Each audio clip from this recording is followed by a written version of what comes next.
Histórias assombradas. Trio de Edites mataram minha mãe. Ana, lindo dia. Espero que esteja tudo bem com você e sua família. Bom, esse é o segundo relato que eu mando para você.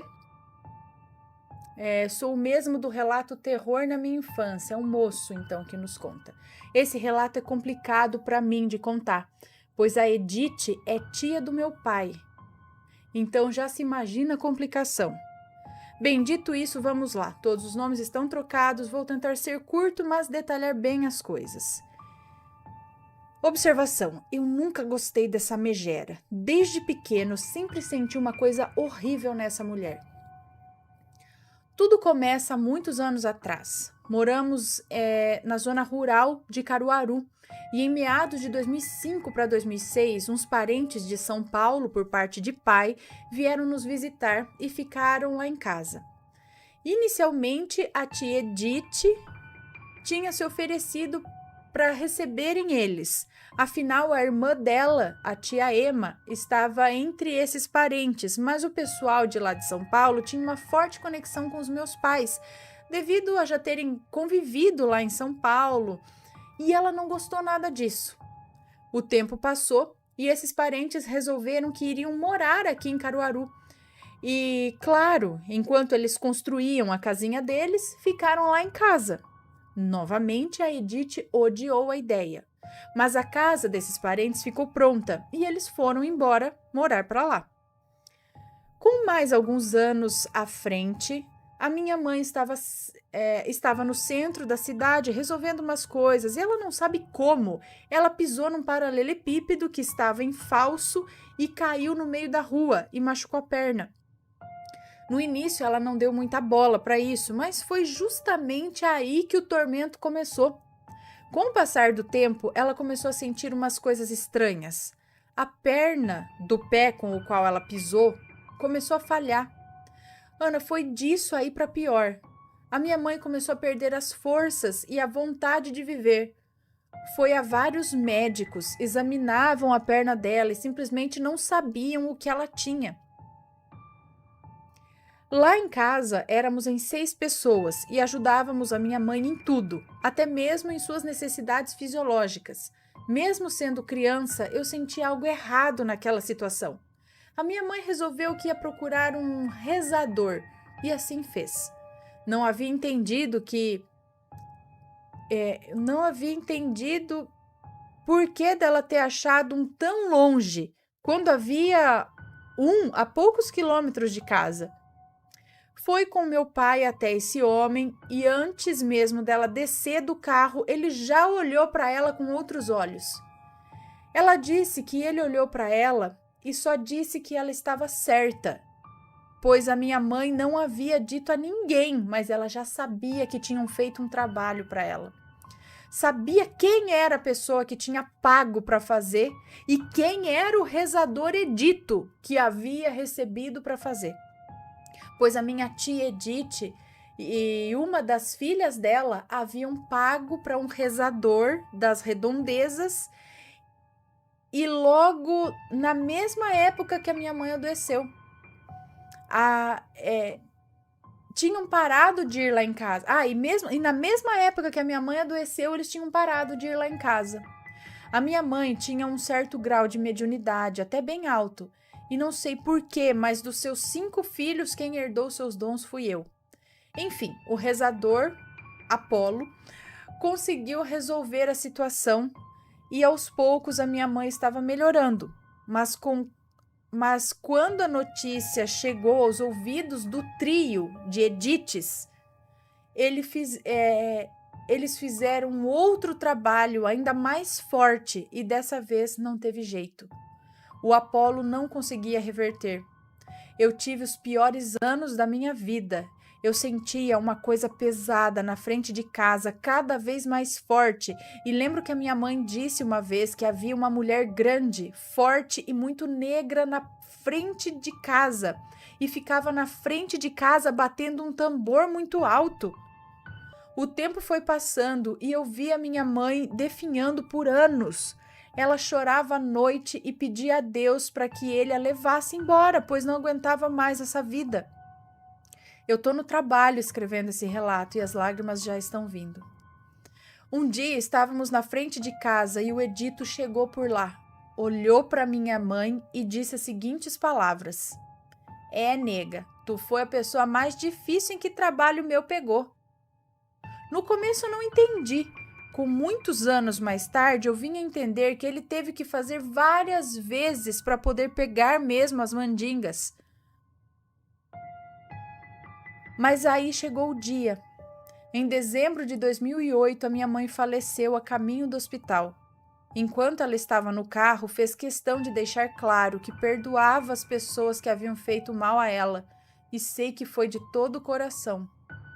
Ana, cá entre nós, a minha mãe sempre foi uma pessoa maravilhosa, sempre ajudou a todos, sempre, nunca fazia algo esperando algo em troca. Mais uma coisa, muitos anos depois, acho que em 2015 ou 2016, eu acabei encontrando esse Edito no meio da rua e o avistei de longe. Quando ele passou por mim, estava com fone de ouvido, mas em volume baixo.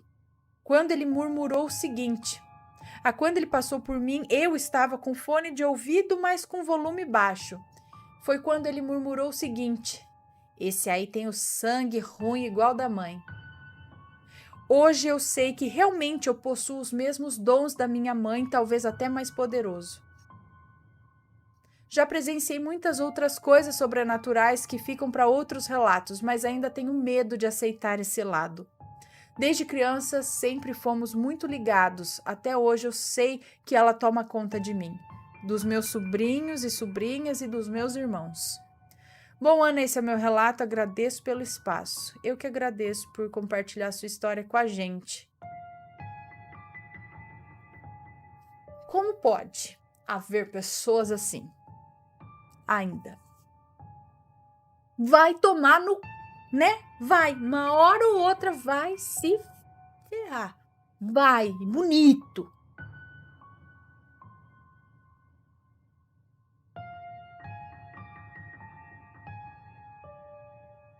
Deixa eu anotar que eu contei.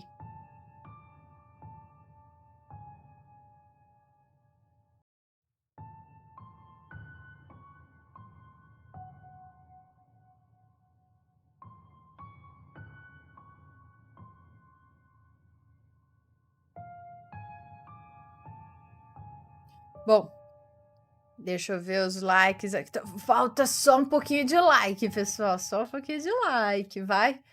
Vai chegar aos 1.400. Deixa eu dar uns beijinhos aqui. Angel Morango, Ana, vê se tem possibilidade de fazer camisetas com gola V. Tinha algumas assim. As baby looks eram com gola V. Mas de repente parou de ser gola V. Eu não sei, mas eu acho que ela tem um custo maior. E aí tem que ver se as pessoas estão dispostas a pagar um custo maior para ter uma gola V ou não. Se não, né? Então eu não sei. Mas eu acho que é isso, porque no início as baby looks, até do Killer Clown aqui, tem gola V. Eu já queria vestido também, vestido de malha, sabe? Impresso aqui com as coisas, com as estampas. Eu faria estampas. Meu Deus, preciso de dinheiro só para fazer tudo. Tem vários modelos de camisetas. Homem usa tudo a mesma coisa. Mas femininas, assim, a gente podia fazer vários... canoa, assim, gola canoa, isso. Regatinha mesmo. Dá pra fazer também sem manga, assim, masculina.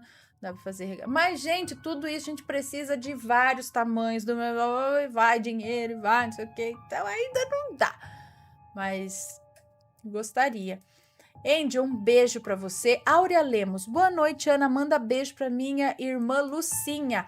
Lucinha, um beijo pra você. Um beijo, Áurea. E Carla Cristina, um beijo. Gisele ou Borges Nascimento. Oi, Ana, tá linda. Obrigada, Gisele. Um beijo pra você. Então é isso, pessoal. Cadê? Chegou a 1.400. Eu vou contar mais um. Vamos ver. Eu anotei isso aqui que eu contei. Sim. Tá.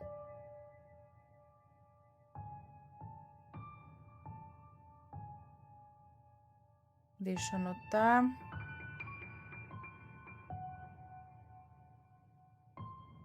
As Edites, tá? E esse vai ser realmente agora o último e depois a gente vai fazer o sorteio, tá? Vamos lá. Último relato. Olá, Ana, sou Fulanilda, moro em Valinhos, São Paulo, do lado da cidade de Campinas, e sou a mesma dos relatos As Pedrinhas, Era um Anjo em Forma de Cachorro, O Pingente e outros mais. Agora vamos ao relato.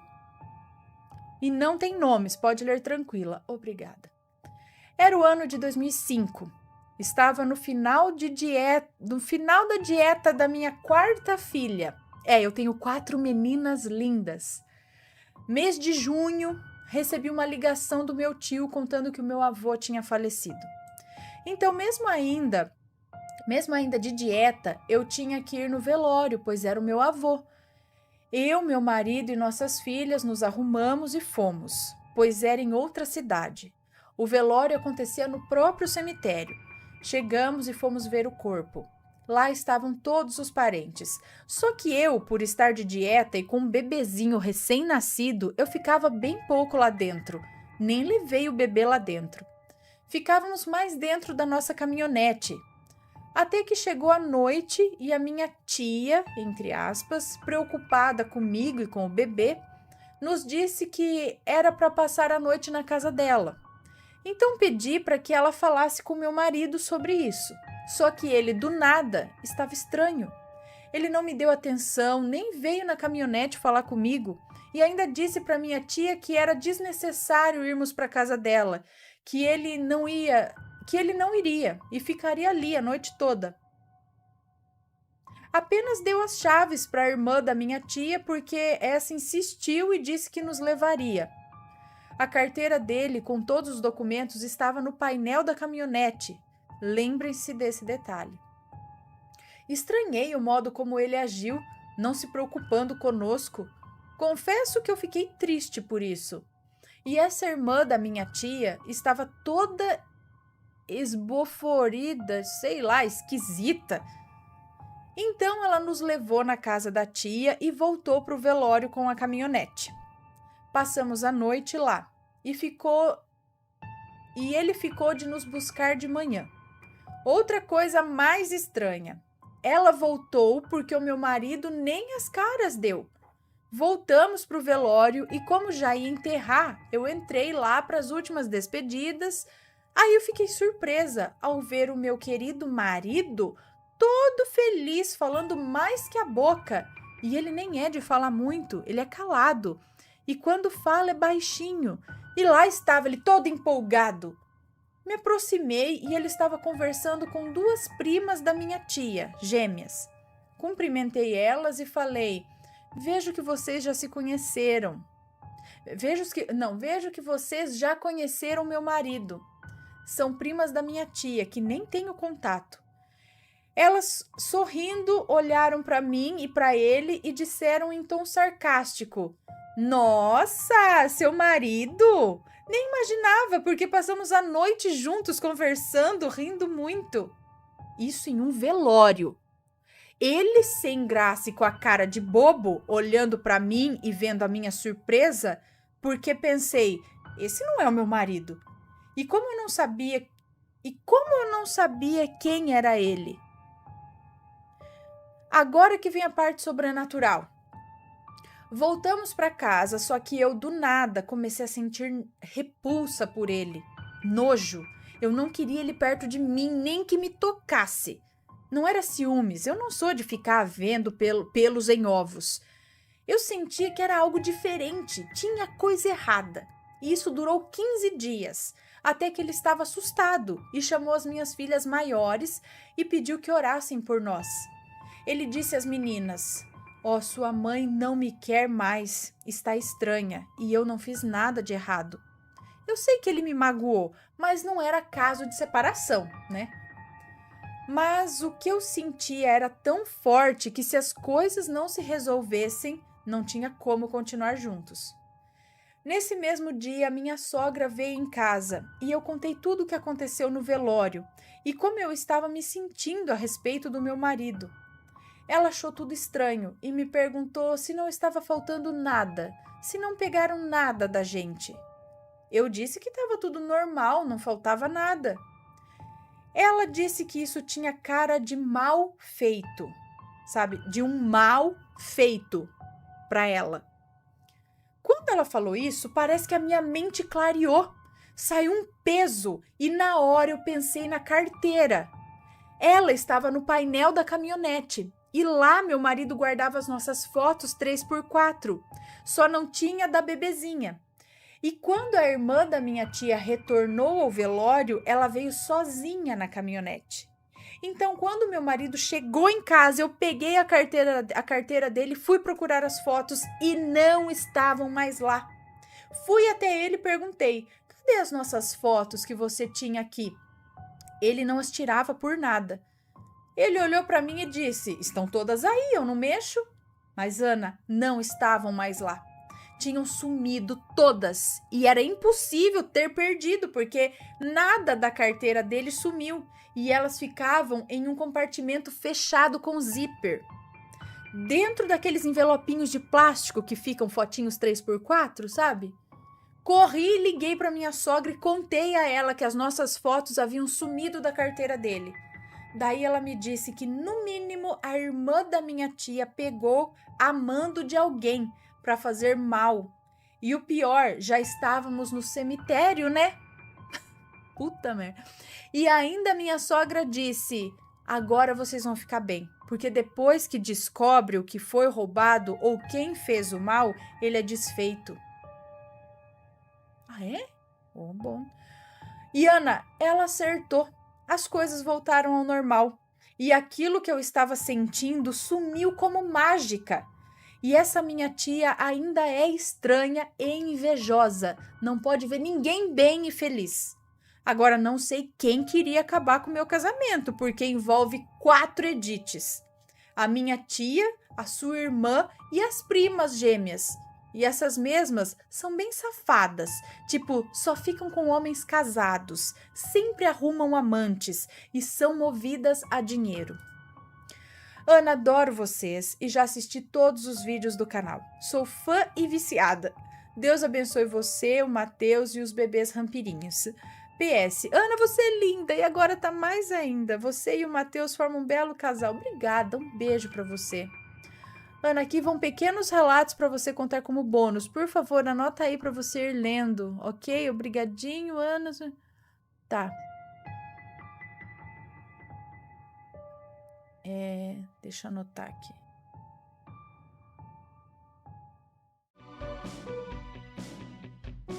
E aí, tá gostando dos relatos? Então o que você acha de deixar um like aí no vídeo, hein? Gosta dos relatos? Deixa o seu like, mesmo que seja nos cortes.